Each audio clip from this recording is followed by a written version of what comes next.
South of Italy, the waves of Mediterranean Sea gently caressed the sand of the coast. The sun looked from above on the life that was boiling in the port of Brindisi.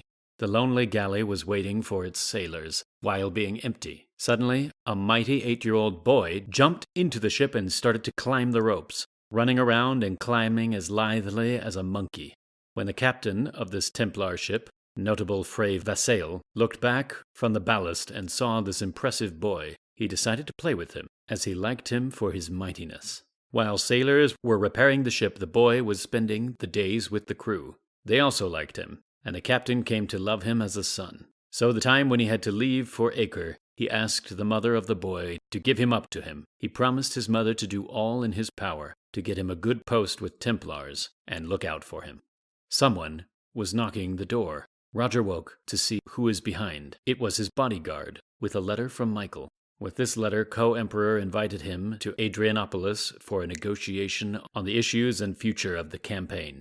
Rodger had to think twice before he made the decision to sit around the table of negotiation with a semi-hostile and jealous co-emperor. But there is no other choice. He was a Caesar of the empire, so he had obligations, and also needed money to pay the salary to his army. Also, he considered this step as a reconciliation opportunity. So after a small council with the Catalans, he decided to go to Adrianopolis. But let's leave Rodger here and speak a little about Michael, as we left him in the first episode and did not return to him in the second. So, after the battle at Magnesia, Michael managed to escape back to the Balkans. During the journey, he caught a disease, and once he had laid for almost a year at the fortress of Pygi in the spring of 1303, his wife Rita was looking after him all this time. Meanwhile, the king of Bulgaria, Theodore, started his offense against the Byzantines and captured several cities in Thracia. Catalans refused to fight against Bulgarians until paid for their previous campaign.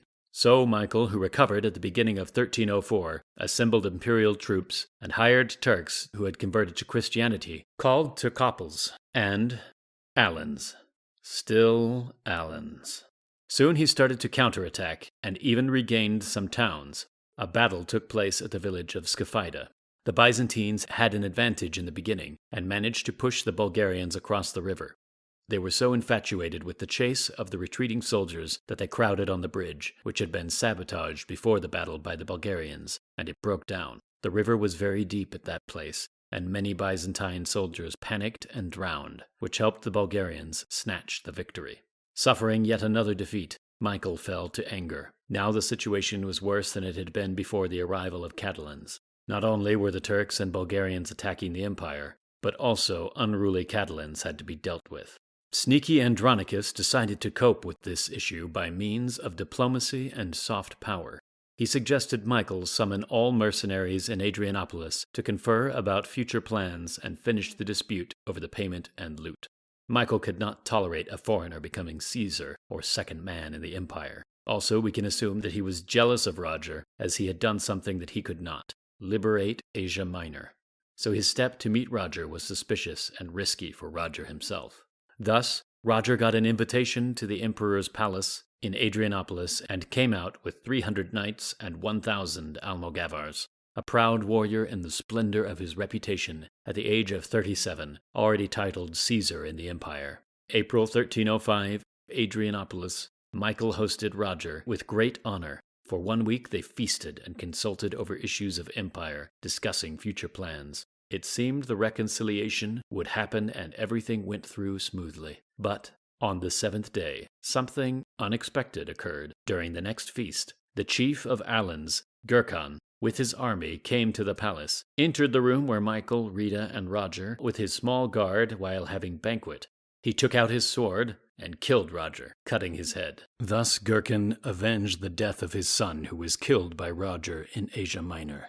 And a riot broke out in which all of Rodger's 1,300-man escort were similarly dispatched. Only 3 remained alive to run back to Gallipoli to inform about the tragedy. Till today there are disputes among the historians whether it was organized by Michael or not. But one thing is obvious, that on the next day, Michael ordered Turkopols and Alans to go to the Gallipoli and kill the rest of the Catalans.